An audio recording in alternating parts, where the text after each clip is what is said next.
What's up, y'all? Welcome to Himothy Humble Cooking. And as always, thank the Most High, God, Jesus, the Holy Spirit, the Trinity, Lord Himself. Three beings, but one God. Thank Him. Don't thank me. I'm just the person that cooks the food, the manager, the messenger. I'm not the one that prepares it. I'm not the one that made the food. I'm just cooking it for y'all. So don't thank me. Thank God. Now, today we're going to do a reaction video about pretty much a man. This is what happens when you believe in dumbass terms like, a happy wife, happy life, right? This is what happens to men, especially when the wife you believe in. I ain't gonna say you can't believe in your wife, but when you believe in happy wife, happy life, and your wife ain't shit, this is what often happens. This is what happens when a man is too weak and feminine and has no backbone. Now, before we get into the story, I want to read a verse for y'all. 1 Corinthians. You see, I've read this in another video when I completely broke down why women aren't made to be equals or partners, and how most of them will respond when you allow them to be that. But in this story, this woman ain't even an equal or a partner. This woman is pretty much this man's God. Because he pretty much follow her and listen to her no matter what. That's similar to my relationship with God. I mean, it ain't perfect, but I always try my best. Hold on, someone on the side of the road. I need to get over. Then we're going to read 1 Corinthians chapter 11, verse 3. God, I hope everything is okay with that person. All right. Again, 1 Corinthians chapter 11, verse 3. But I will have ye know that the head of every man is Christ, and the head of the woman is the man. The head of every man is Christ, and the head of every woman, the head of the woman is the man. Not every woman, and not every man. It's pretty much the head of that woman is her husband. Not, oh, if you're a woman, every man is ahead of you. No. A lot of men ain't shit, so they don't deserve that type of. They don't deserve that. That's all I'm gonna say. Very few men in America deserve this, but oh yeah, the very end. And the head of Christ is God. So that's the verse. Go look it up yourselves. It literally says it in the Bible. There's God, then the man, then the woman. So let's start this video. And just like YouTube, to refresh, so I gotta go click on the video again. Hold on. It's this one.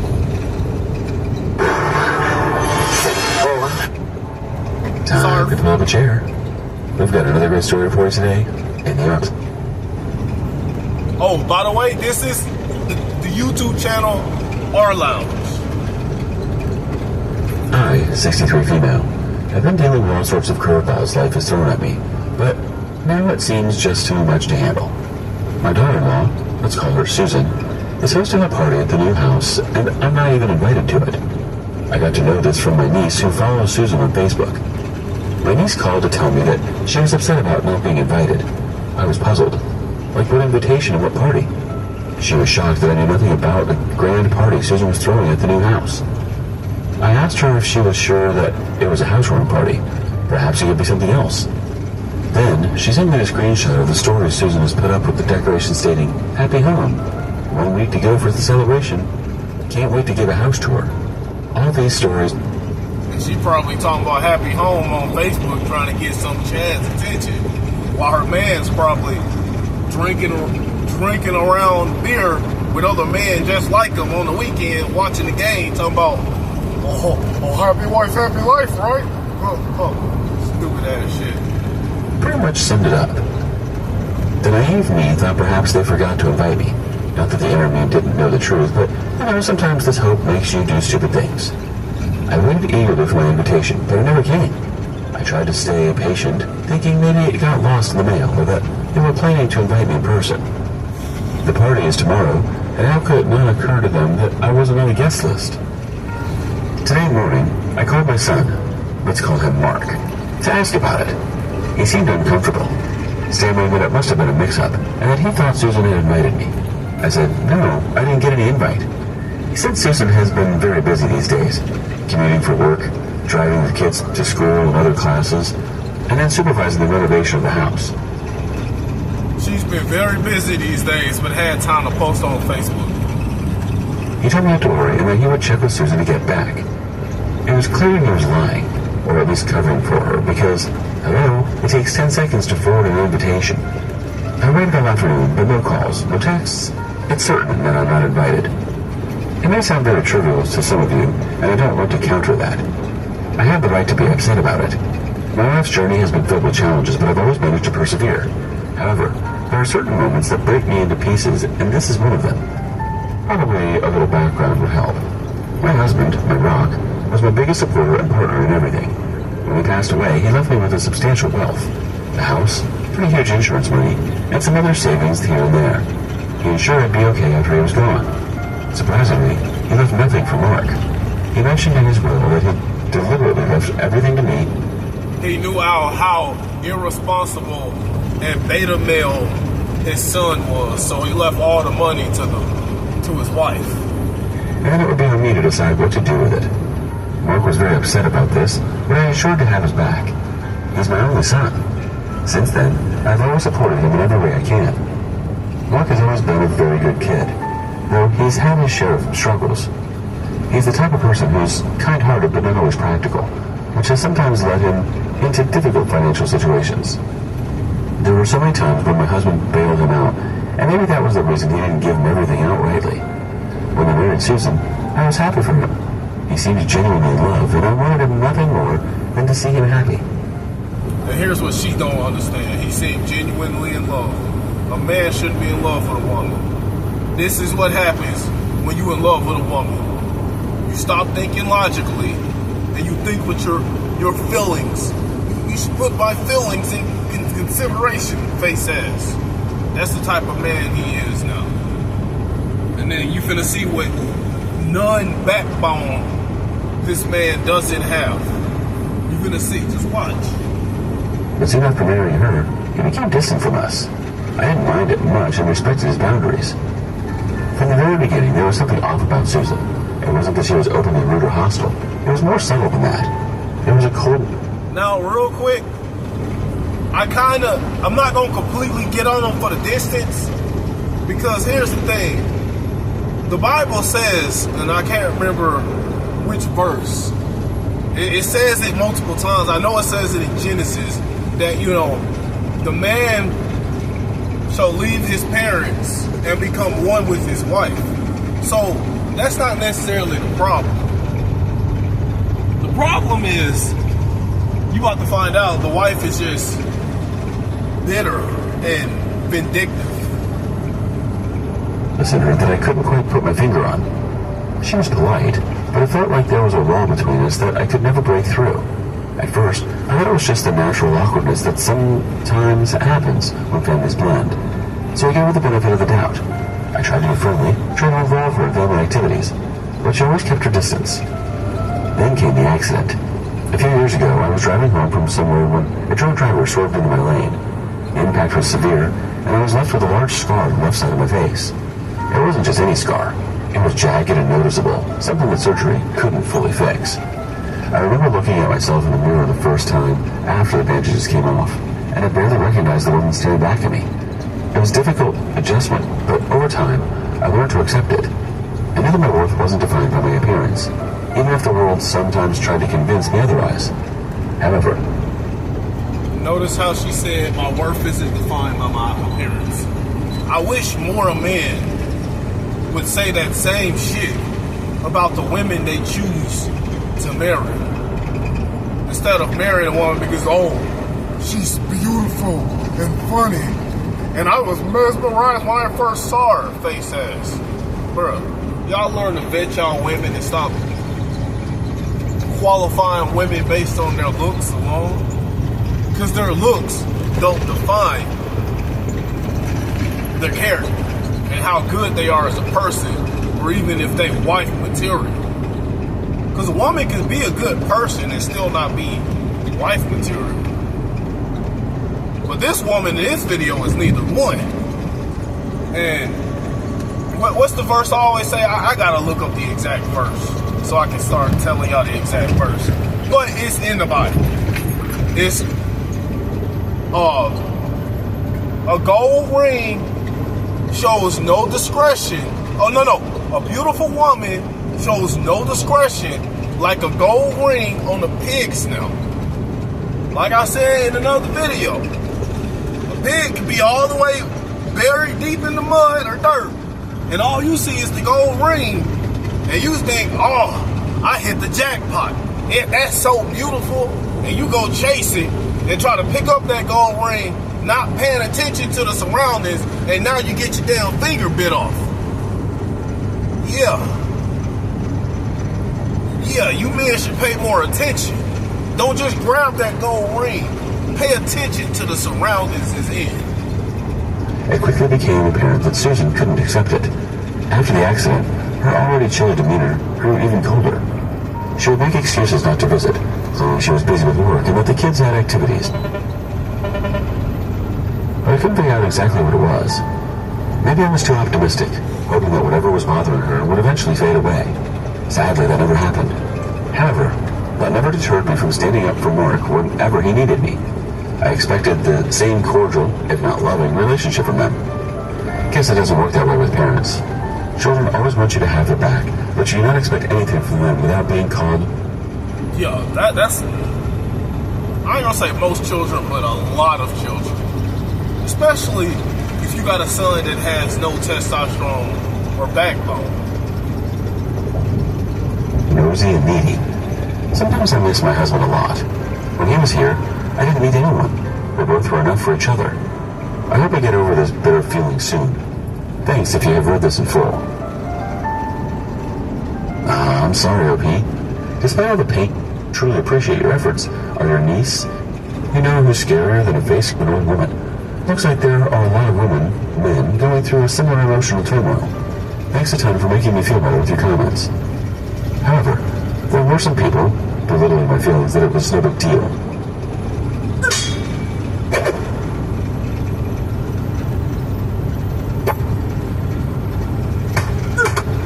Their house and their choice. Yeah, whoever says dumb shit like that, them are the same people that'll sit there and get mistreated or disrespected by family all their life and let their family bring them down and stress them out. And then, but no, they don't cut them particular family members off because, oh, families stick together. Man, shut that dumb ass shit up. I learned that. I've been learned that the hard way, bro. Man, anyone can get cut off in my life. That's family, women, friends, and anyone. And they ain't just cut off just because I want to cut someone off. If you bring more stress to my life than you bring peace, then you gotta go. Sorry, folks. It's not their house. It's my house. I bought it for them. Oh yeah, and she pretty much told them off too, because they were also like, oh, it's their house, their rules. Huh. And imagine your surprise when she admit to everyone like, no, that's not their house. That's my house that I bought for them because I'm a good person and I care for my son and I've always had his back. But like I've had to learn the hard way, being a good person most people don't care. Most people don't see that. Most people are going to take advantage of that. That's why, as people, and I'm not getting on this woman at all. I'm just talking in general now. Like, as people, yes, we want to be humble. Yes, we want to forgive everyone. But I always say forgive, but don't forget. And not like don't forget as in, oh, I forgive you, but still F you. It's more like, I forgive you, but I know your character now. So I'm going to forgive you and love you at a distance. That's how I treat my family now. Yeah, I've forgiven them all for everything they did. And I still love them all, but I love them at a distance. And there's a difference. Like, when you be humble, you want to be humble, but you don't want to be a doormat. There's a big difference between them. This woman is humble. Her son is a doormat. Let me throw in some more details. Guess I should have added it in my first post. Didn't know how some people like to dig so much. Also, some people picked on me for daughter-in-law's name being Susan. Well, I used a fake name. My son's name was also not Mark. People are bitter and always just looking for a reason to bitch at people. That's all. I have the right to protect my identity, don't I? That's why I'm writing on Reddit and not making a social media post. Phew. So, Mark and Susan have been struggling financially for a very long time. Like I said, Mark made some stupid financial decision that made a hole in his pocket. And that's another thing. When you lack testosterone and true masculinity, most people in general are horrible with money. Especially, and again, that's the truth, this ain't a diss, especially women. What was she doing? Was that woman waving at me? I'm not even gonna wave back because I saw a man in the car with her. I ain't like that. But yeah, damn, what was I saying? Oh yeah, most people in general are horrible with money, especially women. But feminine men are just as bad, if not worse, with money. I know I got family members that make way more money than me because they be getting fast money that they shouldn't be getting. I ain't gonna get into that. But I still got way more money saved up than them because they lack testosterone, so they don't understand to save their money. Instead, they turn around and trick with the money for a woman. And like I said, if you gotta spend money on a woman just to buy her love or her attention, you got the wrong woman. She don't really love you. But that's a whole different story and conversation. I helped him whenever he had a big purchase to make. The list would be endless. While all that was fine, I realized that the biggest chunk of money goes for rent. They were living in a tiny, cramped apartment in the city. I think one of the only things that I will blame OP, the woman whose story this is, the only thing that I would say about her that she done wrong is it does seem like she is a bit of a doormat for her son. Now, as you're going to see, that's going to change real quick. But growing up, she probably was spoiling him a little too much, and that's nothing against her. My grandma was the exact same way. And my grandma is probably one of the most wholesome, humble, good people I ever knew. But she still spoil you now.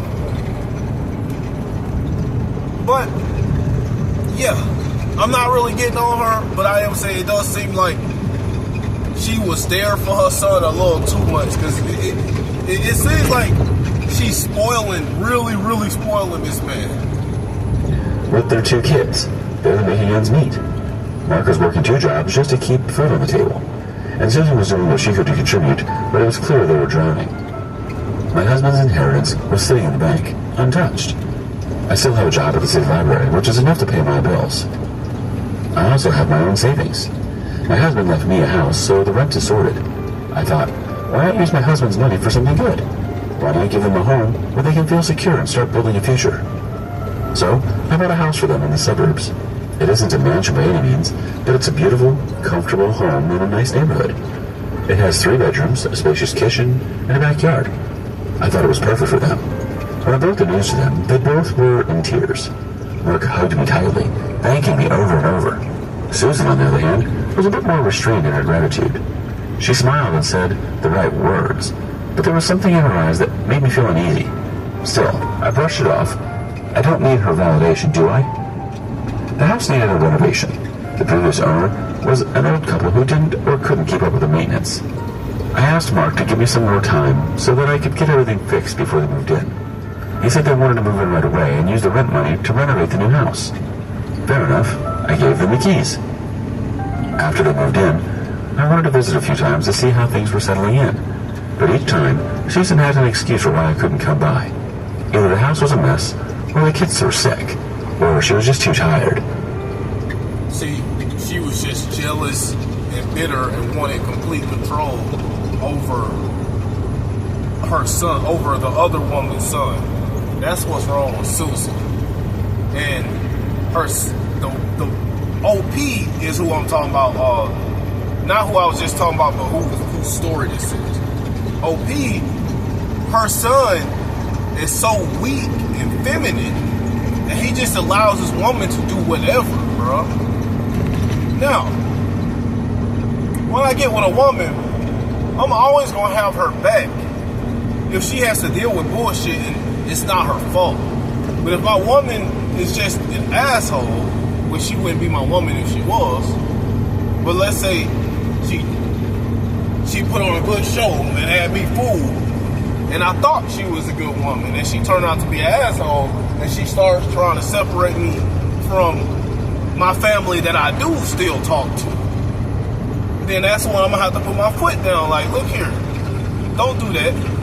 Especially, and here's another thing her son did that I ain't even bring up. This is another, like, bruh, yeah, you don't want to lead with your wallet like a trick, like I just said, but you still want to have a decent amount of money saved up before you get in a relationship, especially having kids. These people have kids together, and he still is too feminine to not only stand up to his woman with her bullshit, and also you about to find out the reason they have money issues is because the wife just wants to spend just how she wants, and the man is just too weak. Not only is he too weak to stand up to her bullshit, but he's also too weak to stand up to her spending habits. Right? You gotta put your foot on that. The Bible says you go before the man, the woman. Now, this man doesn't deserve that because he's weak and feminine. You gotta be the right type of man if you want to live that life. Not every man just, I don't want any man just, if you know you ain't shit, deep down to watch this video and see that Bible verse and then be like, oh, you know, I should rule over my wife because I'm the man. No, you still have to be a good man. Just like the woman needs to be a good woman to be with me, I need to be a good man in order for her to really submit to me. Otherwise, I'm gonna be weak and feminine and take advantage of her. Most men are gonna take advantage of submissive women. That's why you need God first and testosterone second. You need those two things. Whoa, you need, I ain't calling God a thing. You know, God is everything. But you need God and you need testosterone. I didn't push it, thinking that maybe she just needed time to adjust. But as weeks turned into months. Oh, this is the point where I want to say where her son should have been putting the wife in check about this. What? Stop making dumbass excuses trying to keep my mom from coming over. Because for whatever dumbass reason, I chose to settle down with you before getting my own shit together and learning to save my money. So because I did that, my mom had to bail me out again. And, you know, my mom has always been there for me. So the least I could do is show her some bit of respect. So what you're not going to do is you're not going to do dumb and little narcissistic things to get me separated from my mom just because you're bitter and jealous. So if my mom want to come over and see the house that she brought for us, both of our irresponsible asses, then she's going to do that. But nope, he's too beta male simp to do that. I sort of feel like I was being deliberately kept away. I asked Mark about it, but he just shrugged and said that Susan was stressed with the move and that I should get... I'm just a beta male who's too scared to stand up to his woman that ain't shit. Instead of calling her out on her bullshit, every time someone else calls her out on her bullshit, I'm just gonna make excuses for her. Oh, she's stressed. She's this. Even though she posts on social media all the time, and I know for a fact that she's cheating. A woman that acts like this, she's definitely cheating. Or she will cheat given the chance. Version space. Her workplace was 45 minutes drive from the house. She isn't used to living so far from the office. While there were some perks to living in the city heartland, your choice. Her workplace is 45 minutes from the house. Meanwhile, I'm driving over 1,000 miles just to make this delivery. Mark occasionally sent me a few pictures of the new interiors. Not to mention, he asked me to cover some of those expenses because, you know, it's too much to bear. However, when I wanted to come over to see it myself, his wife would be caught up with something or the other. Honestly, I was... Yep, because he's weak and he worships his woman and his woman runs the house. So his woman is going to make the rules. And since his woman is bitter and jealous, she ain't going to let the whole woman that brought them the house come over. I'm bothered as much as I might have sounded because I have a busy life, working as a librarian, participating in community service, and traveling all over for the cause. So most of the family drama, I let it pass. But then I got the news of the housewarming party and I couldn't swallow it. Mark never called me back. Then, the next day, I saw photos of the party on social media. They had hosted a big event with friends, Susan's relatives, and even some of Mark's old colleagues. Everyone seemed to be having a great time. Everyone except me, because I hadn't been invited. I was hurt. I wanted to do something about it. Enough of being the pushover, but I'm not someone who would show up at the party and poop over. I don't find it classy. Sorry. I knew Mark and Susan would give me enough opportunities to avenge my heartbreak. Bingo. It came sooner than I expected. Mark called me for handouts. Why? Apparently his lovely wife burnt up the month's expenses and maxed out both of their credit cards on the party. And there you have it. Too weak to stand up to his woman's spending habits, bro. Man, this is how this goes. For one, 9 times out of 10, I'm not going to have a working woman. I just need you to stay at home, listen, do whatever I need you to do to make my life at home easy. When I come home, everything needs to be clean, food needs to be cooked, stuff like that. Now, if I have a business and I have a position I can put my woman in that can help and make my life easy because, you know, she's a help me like God made her to be, not a strong, independent woman, then here's how that's going to go. My money is my money, and your money is both of our money. Because if I'm paying all the damn bills, what does she need money for? Yeah, I may let her have her own little savings and put a little bit of her own money up just for, you know, peace of mind in case, Lord forbid, I ever become not shit of a person and decide to throw my woman away for some dumbass reason, like a lot of men do, then okay, that's fine. But the majority of that money she's going to be making is going to be going to our joint account that I'm going to have access to. And that's not manipulation or control. That's her helping me build. Like, here's the thing. I heard a man say this the other day, and it's perfect. I never worded it like this, but it's exactly the same thing I'll be preaching. If you're a woman that wants a man to take care of you, then you're lazy. And you're used to dealing with beta males and simps.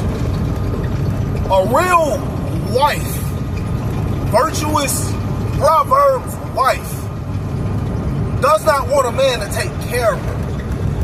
She wants to help her man to take care of her. That is a big difference. So all that money that she's making for me in this account is going right back to her and the same damn house she's living in. I'm not taking advantage of her. Because again, I'm the one paying all the bills. She don't got to worry about the expense of her life.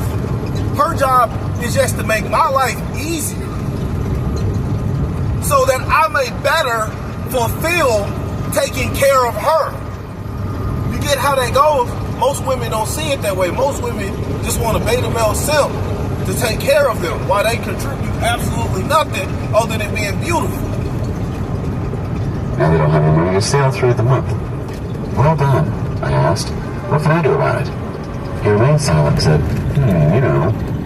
This is the point in time where she's no longer being a doormat for her son. I'm so happy for her. Because he deserved everything he got in this story. I said, sorry, I don't know. What do you want me to do with this information? He fell short of words. I'm sorry for constantly pausing it, but the audacity to call back and ask for help a week later after you lied to and ignored the very woman that's always had your back just because your wife ain't shit and you too scared to stand up to her. Now you need her? Oh, man. My little boy isn't used to this kind of cold treatment. He stammered, rather than called to fill you up. I said, yes, you have. Now got to go. Bye. The next day he texted me, Mom, I know you're mad at us for not inviting you to the party. I'm sorry, Mom. It just slipped our minds. I know you called me to talk about it, but there was just too much going on, and I told him I'm missing calling you back. We can have another day. Too much going on. Your wife is too busy spending money unnecessarily, trying to pretend like she living a lavish life she's really not, and posting stuff on social media to invite the very woman that brought them the house and that helps them out all the time. Bullshit. I'll be next month with you. Aunt Lily, Uncle Fred, and Alicia. Hope to see your response. Lily and Fred are my siblings, and Alicia is my niece who informed me about the party. So now they want to throw bones at me and my family in order to get the ATM running. Sorry, honey, the ATM is shut now. I ignored it. He called me in the evening asking, Hey Mom, are you okay? I didn't hear back from you. I was kind of worried about your health. I could sense the desperation in his voice. I chuckled and asked him, what do you want? He thought he won. He laughed and said he wanted some money to pay the bills. I said I don't have any right now. He seemed shocked because he didn't expect a no to be an answer. I said, well, get used to it, and hung up. Applebee's All You Can Eat is back, featuring the chicken tenders you always loved. I said, well, get used to it, and hung up. I ignored his calls and texts for the entire week. He understood he had messed up big time. He texted me that this Sunday he would visit me with the kids. I'm sure he would want to use his children to emotionally manipulate me, but he doesn't know me yet. Well, let's see how it goes. I'll update. Thanks for reading. It's not every day you hear about someone buying a house for their son and daughter-in-law. That makes his gratitude crash. Thankfully, you shut the ATM down. Update 2. I'm going through waves of emotions. One day I feel strong and savage, and then my loved ones shatter me, and I go back to feeling miserable. So, Mark and Susan arrived with the kids on Sunday. When the kids headed to the backyard to play, Mark initiated the discussion over the financial crisis. I shot them on point blank. What was the reason for not inviting me to the party? No BS, please. They were taken aback. Mark stammered for an answer, but I wanted to hear from Susan. She didn't even try to hide the truth. And this is how you're going to learn who really runs the relationship. Because the more confident one that's going to speak up in that type of situation, 9 times out of 10 is the one that's running things. She looked at me with that same cold stare and told me flat out that she didn't invite me because she didn't want me there. I was stunned. I asked her why, and she replied with something that made my blood run cold. She said, I didn't want the embarrassment. I was so taken aback that it took me a moment to process what she was implying. When I pressed her for an explanation, she sighed and said, Look, your face. It's just too much. I didn't want to scare the guests. There I was. The truth laid out in the most cruel and heartless way possible. She didn't want me at their housewarming party because of my scar, because she thought I looked ugly and didn't fit into the image she wanted to present to her friends and family. I couldn't believe what I was hearing. This was a woman who was living in a house I had given them out of love and concern for their well-being, and she had the audacity to tell me I wasn't welcome because of my appearance. I took a deep breath, trying to stay calm. I reminded her that the house they were celebrating in was paid for with my money, and that it was my gift to them. She didn't seem to care. She just shrugged and said, "That doesn't mean you get to ruin my party." I felt something snap inside me. I had always tried to be patient and understanding, but this was too much. I really wouldn't have let her treat me like I was less than human, not after everything I had done for them. So I made the decision right then and there. I told her that if she didn't want me in the house, then she didn't need the house at all. I informed her that the deed was still in my name. I hadn't signed it over to them yet because I wanted to make sure they were settled first, and now I was glad I hadn't. I gave them 30 days to vacate the property. That was God. God kept her from giving the deed away because God knew what was going to end up happening in this. He allowed her to be able to take her power back and give them exactly what they deserve. This is what happens when a man is feminine and the woman is masculine in a lot of situations. A lot of situations, the man is just weak and the woman ain't shit. That's what happens. Women are meant to be feminine and men are meant to be masculine, but it is very rare. That was real nice of them to let me over too. There was shock and anger in her eyes. She realized I wasn't bluffing because I stared back at her with the same cold stare. She stood up yelling that I could not take it back. I said I can and I would. She called out for the kids and stormed out of the house, gesturing to Mark to follow her. She said she can't tolerate my tantrums anymore. Well, good for you. Now, get out. She throws a tantrum and then says, "I can't tolerate your tantrums." Bro. And then talking to her little beta male, "Let's go. Come on." She probably talked like, "I'm a strong woman." I guarantee you that's how she talks in her own mind. Mark, let's go. I can't do this anymore. Even though I'm the one that's caused all this, and I ain't shit. I'm a woman, and most women don't take accountability for their own actions. So, Mark, let's go. I don't got time to be mad at myself, because I was the one that effed all this up. I'm mad at her for not being a doormat anymore. Mark, let's go. Come on. Talking to him like he a little dog. Alright, I'm about to end this. I was going to play it a little bit longer, just because I wanted to show y'all the part where they sent, I guess, a letter of the kids asking why did he take the home, why did she take the home from them? Because you know what literally happened. Are you going to let me over? Please let me over. Please. Thank you. There. Alright, so he's like, pretty much, you know, they lost the house and they had to go back to a little rundown apartment because that's where they deserve to live. And they tried to use the kids to manipulate their way back in. And what I wanted to say in that situation is the biggest losers in this story are the kids. Like, I feel so bad for the kids because Susan also said, you know, you're not going to see your grandkids anymore, which in that type of situation, this is why I say you got to put yourself first before the kids. Mostly I'll be talking to men, but in this situation, I agree with this woman for what she did.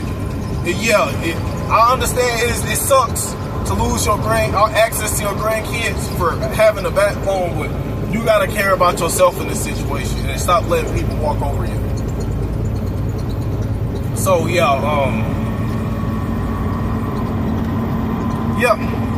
it's sad, and not only are the grandkids, it's because the grandkids gonna grow up thinking probably the grandma is the bad person in this situation because of course the woman ain't gonna take accountability. Another issue of why she even took the house I want to bring up, not even necessarily because of everything they did up until that point. When she sat there and talked shit about him, about her, in front, she pretty much, Susan talked shit about OP in front of OP's son. And even up until this point, now you could have had a backbone and be like, look here, I've had your back this whole time. What you not finna do is talk shit about my mom after everything she did. Nope. He's so weak. He allowed his wife to talk shit about her in front and didn't do anything. That was the main reason she said she took the house. Not because of the party. So, yeah, and it's sad because those kids are going to grow up seeing the man be weak and seeing the woman be strong and not take accountability, and they're going to continue to repeat the cycle. It's sad. But y'all have a blessed day.